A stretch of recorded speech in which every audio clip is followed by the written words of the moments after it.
70, Chief Sir Willie Obiano Akpokudike Aguleri stands tall, not just by the grace of age, but by the depth of his achievements and the boldness of his legacy. A man whose life has been shaped by grit, grace, and God's guidance, his journey from the quiet town of Aguleri to the exalted corridors of power is a compelling story of vision, excellence, and service. Born on August 8, 1955, Obiano's destiny was hinted early on through his brilliance and discipline. At Christ the King's College, Onitsha, he emerged as one of the rare few to score a grade 1 in the West African School Certificate Examination, an extraordinary feat in his time. By 1974, his flair for ideas and intellect earned him the prestigious John F. Kennedy Essay Prize. He pursued accounting at the University of Lagos, graduating with a second-class upper in 1979. His academic thirst remained unquenched. He returned to bag an MBA in marketing in 1993. By 1990, he had become an associate of Institute of Chartered Accountants of Nigeria, ACA, and earned his stripes as a fellow, CCA, by 2001. Professionally, Obiano's rise was meteoric. From First Bank of Nigeria in 1981 to Chevron Texaco Nigeria, where he served as Chief Internal Auditor, he built a formidable resume of integrity and competence. But it was in the banking sector that he truly carved his niche. In 1991, he joined Fidelity Bank, and by 2003, he had become Executive Director for Business Banking, the second in command in the institution.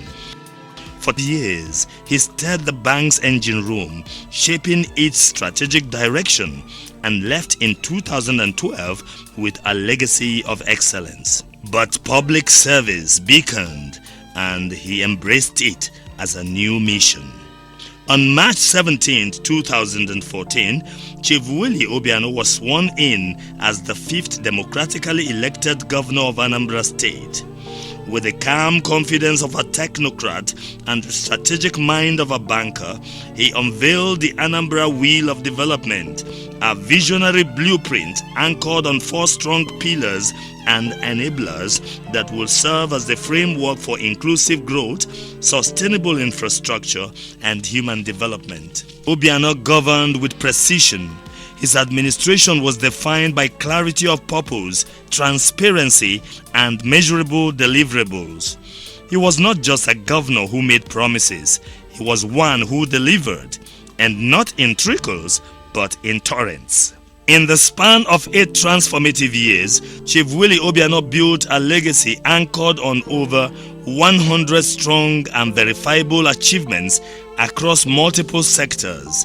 These include, but are not limited to, he tarred over 1,000 kilometers of roads in the state, giving priority to roads and bridges that led to industrial clusters, agricultural belts, oil fields, and commercial centers.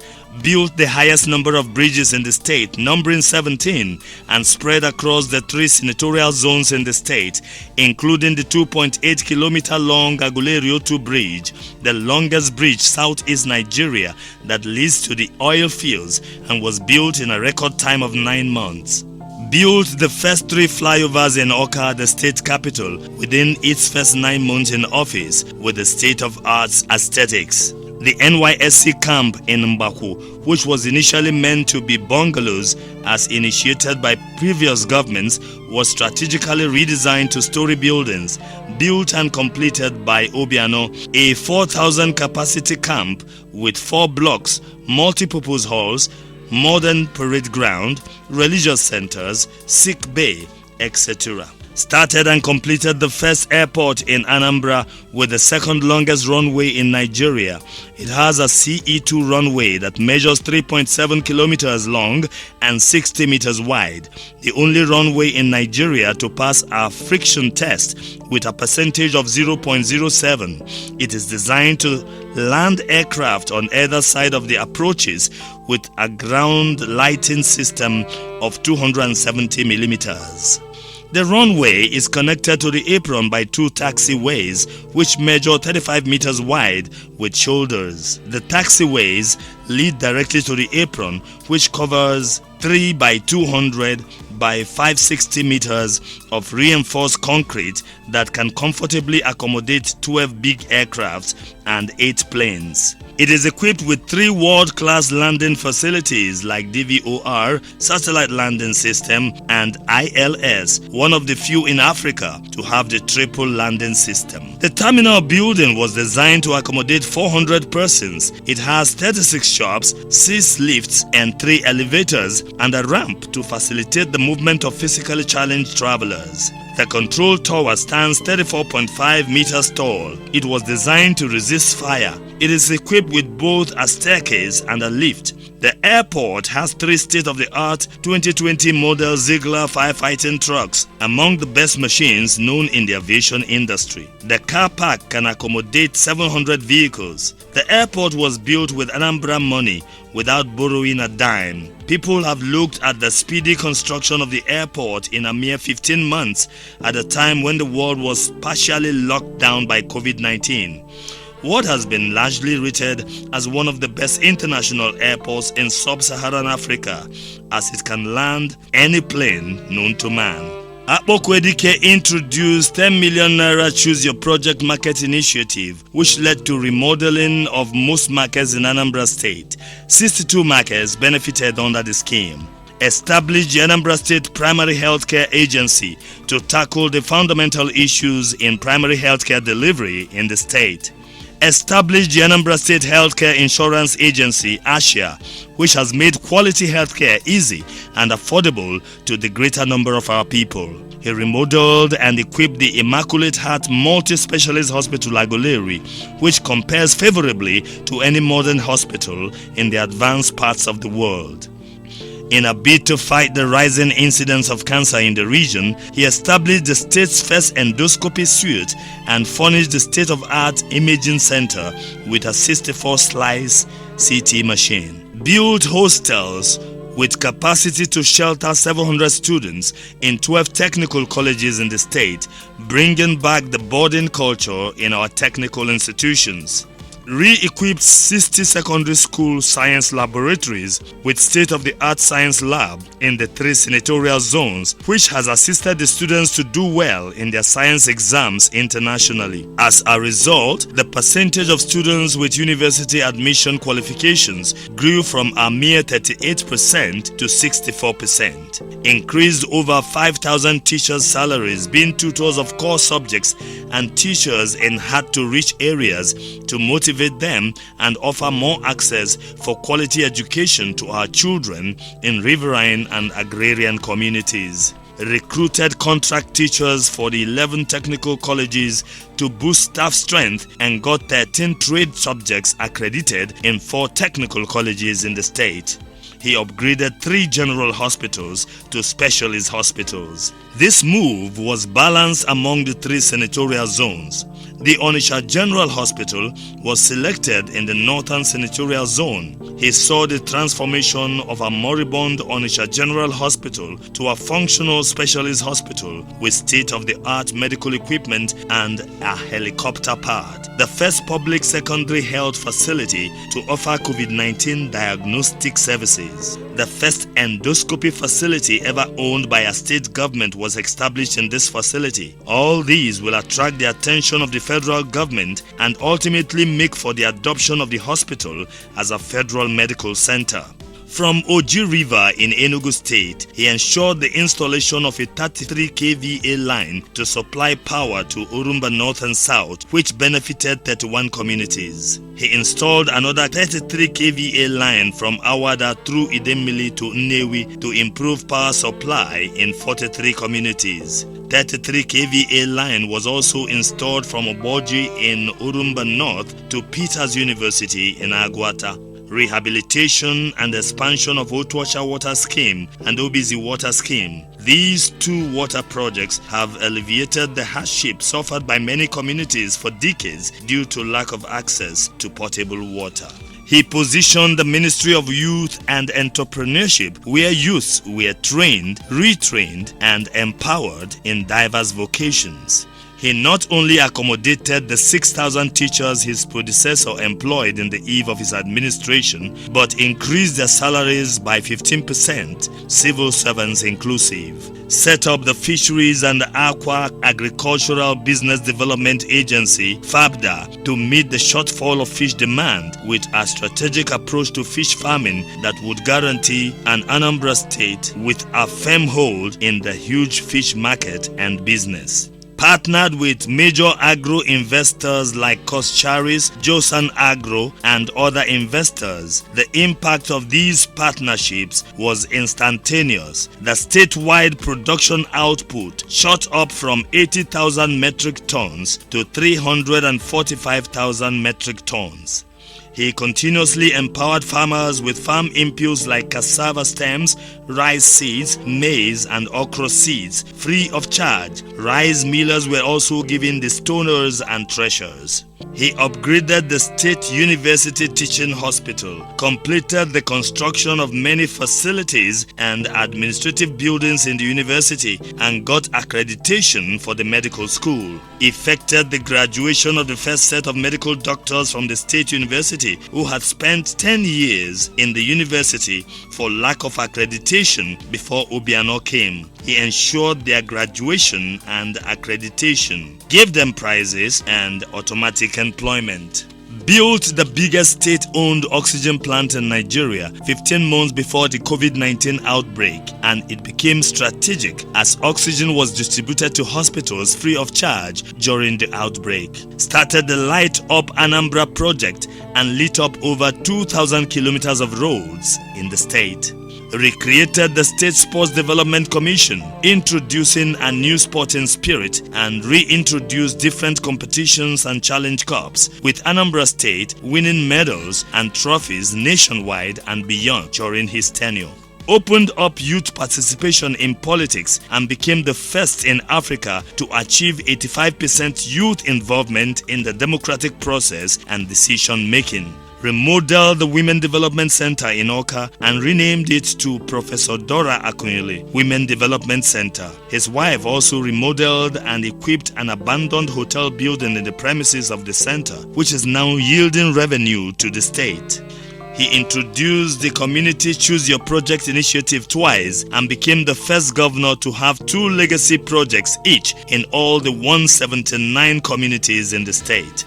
Built the Awka International City Stadium with a FIFA-rated contractor, Money Mitchell, as approved by NFA, and is currently hosting national and international matches and presently being used as the host stadium for Enugu Rangers, thereby yielding revenue for the state. Built the first ever international convention center in the state and the biggest in Nigeria with a 12,000 seating capacity in and out with the visible halls, banking hall, and industrial sized kitchen, etc. It is truly a monument to behold. He created the Anambra Small Business Agency and gave access to single-digit loans and grants. Through ASBA, he built the Nkwele Zunaka Shoe Market Cluster, which has become a big player in the export market across West Africa. Intervened on 4 major erosion sites in the state, some as deep as 35 meters, like the 100-foot erosion site in Nnewi, the link road between Anambra State and Imo State in Ezinefite, the Minaj Obosi erosion site, and Q-In. Over 8 billion naira was spent on those 4 erosion sites. With over 1,000 gully erosion sites in the state, Governor Obiano fought the erosion menace through new map and with the support of the World Bank. He paid the counterpart funding while 18 erosion sites were fully intervened by new map in the state. He inaugurated a division of Court of Appeal in Awka, Anambra State to provide a robust judicial system to support the growth and development drive of his administration and to attract even more federal institutions, a testament to the legacy administration of Chief Willie Obiano. He created the Anambra State Investment Promotion and Protection Agency as a one-stop shop for investors, which attracted lots of investments to the state. He restored the dignity of our traditional institutions by putting a stop to the idea of inviting and arresting traditional rulers by the Nigerian police and shared brand new innocent vehicles to them. He also gave over 60 certificates to Igwes, much more than any governor in the history of Anambra State. He launched Operation Pochapo, involving all the security agencies, Operation Cheba for tighter security during festivals and Yuletide seasons, and Operation Udo Amaka to sustain the security being enjoyed in the state. Donated hundreds of patrol trucks and security vehicles with command and control centers to the police, army, navy, vigilantes, etc. Donated a gunboat to the Nigerian Navy in Onitsha to secure Anambra from incidents of robbers who used the waterways to launch attack from the neighboring state.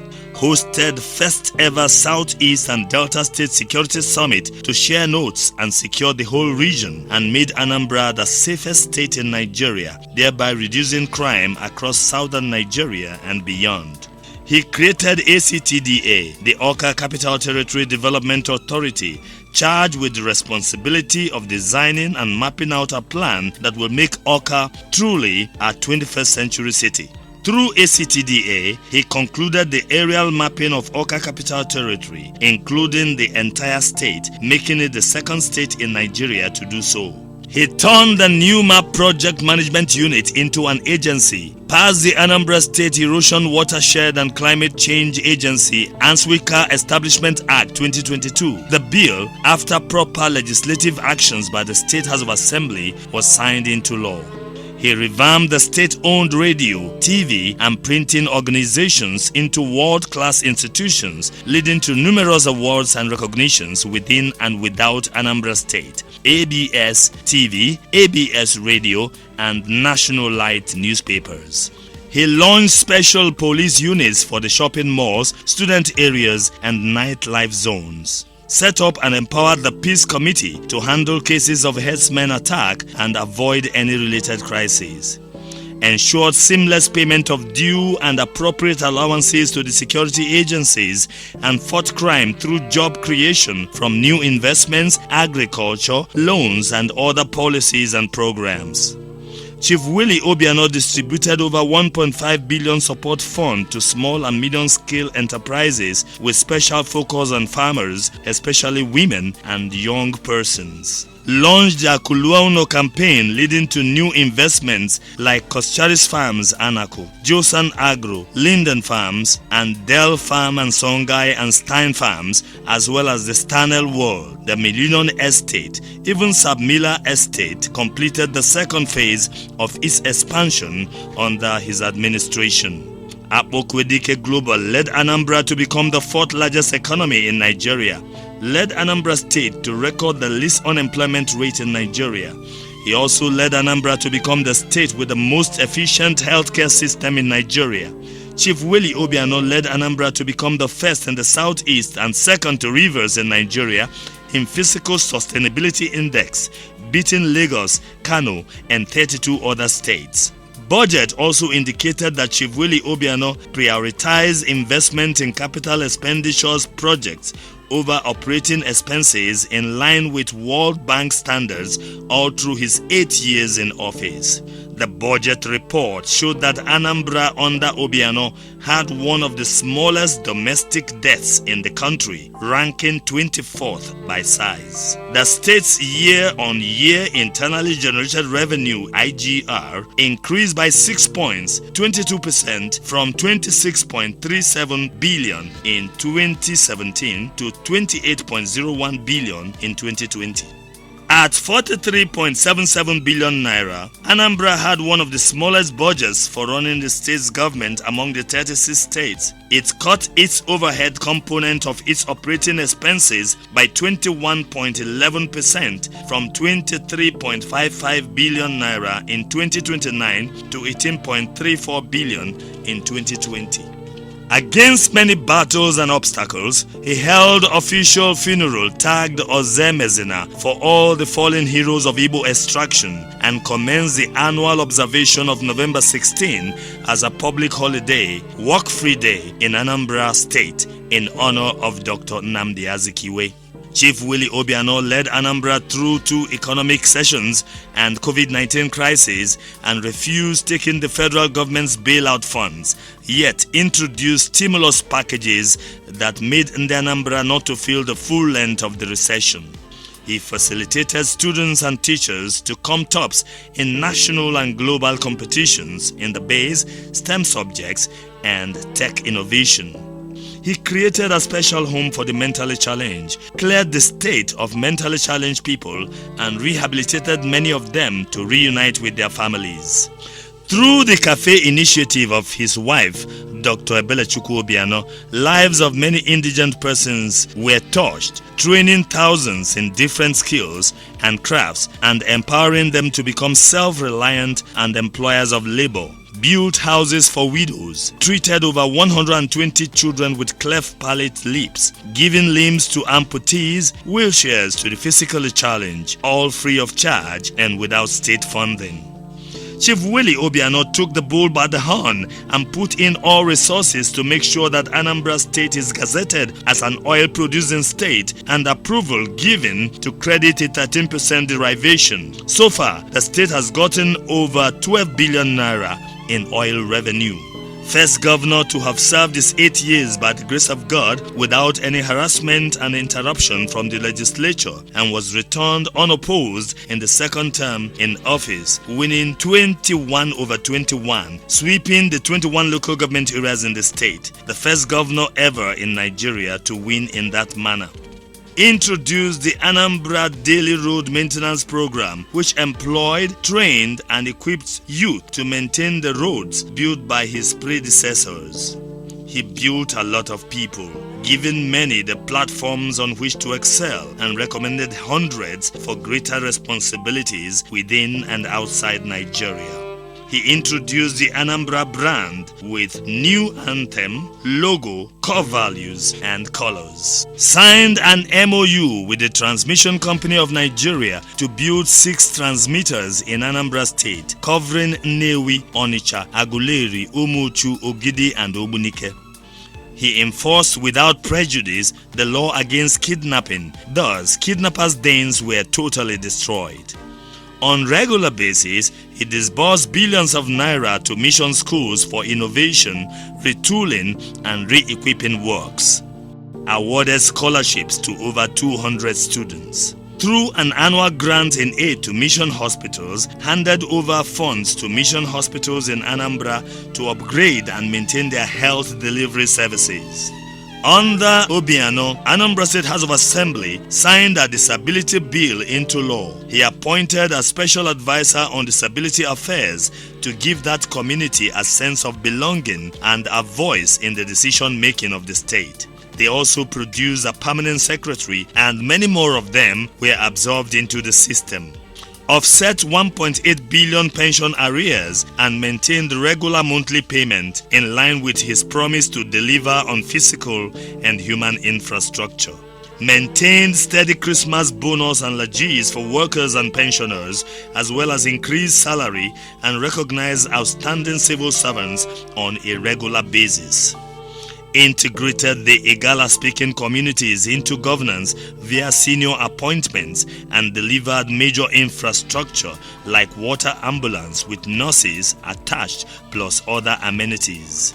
Built the first digital data bank for a number of farmers and active situation room for progress monitoring and evaluation. Trained 50 beekeepers and equipped them with 250 hives and bee kits, etc. He engaged the highest number of political appointees, making sure in the process that no community in the state was denied appointment in government. This ensured that youth unemployment was the lowest ever recorded and money was circulated to the grassroots. Completed the first mega mall in the state, ShopRite Onitsha, which has stimulated the opening of many other big malls across the state. Created the Digital Entrepreneurship Office for the nurture and expansion of technovation and digital entrepreneurship. From grassroots development to bold mega projects, Chief Obiano's tenure remains a benchmark in subnational governance in Nigeria. He did not merely hold office, he changed the game. As Chief Sir Willie Obiano turns 70, we salute a man who has lived up to the divine wisdom of his middle name, Madu Abrochukwu. Man is not God, a humble reminder that his achievements are anchored on divine providence and unwavering dedication to the Almighty. Today, his family beams with pride. Anambra echoes his strides. Nigeria lives a toast in salute as history writes his name in gold. Happy 70th birthday to a visionary, a statesman, and a leader of uncommon distinction.